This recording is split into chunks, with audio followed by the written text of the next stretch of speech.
Welcome, guys. I'll be showing you how to pipe the neck of this senator wear. So I've gotten to the stage where I have to pipe the neck before I do any other thing. So I have to pipe the neck like that from that part all through with the same fabric. And I have to do that before I fix the invisible zipper on the shoulder. After which I'll also attach the sleeve to the side, that is the armhole on both sides.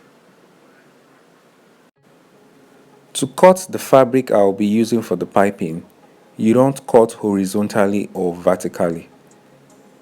You cut diagonally. Cutting diagonally is the only way to guarantee a stretchy result. Whatever you get from cutting diagonal is always stretchy.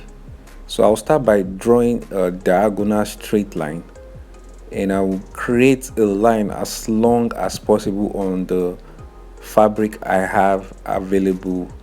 So I will draw that line to the end like that. Then I will make a 2 inches mark. The 2 inches mark I'm making will eventually result to a ½ inch folding. So after folding ½ inch on both sides and folding the eventual final ½ inch, I should be getting a ½ inch folding all through. So I'll be marking 2 inches all through. After which I'll be joining all the 2 inches mark. Then I'll be cutting off. So I will cut off the new line, and I will also cut off the old line.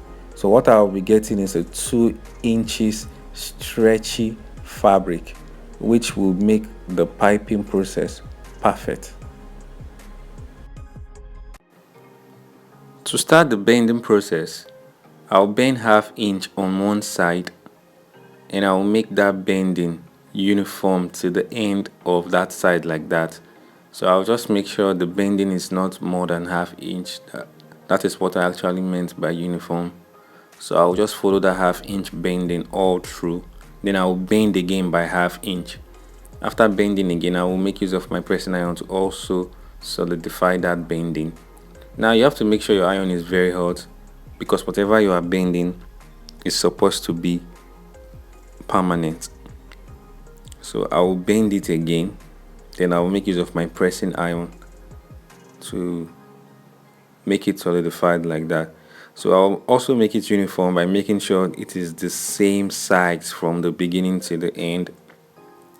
And I'm making use of my eyes to gauge it. If you are doing yours, you can be more thorough and careful by using your tape rule to check and see if it is not or less than ½ inch. So then you turn it to the other side and bend by ½ inch as well. Only this time when you are bending, you make sure that part is a little bit longer than the initial part.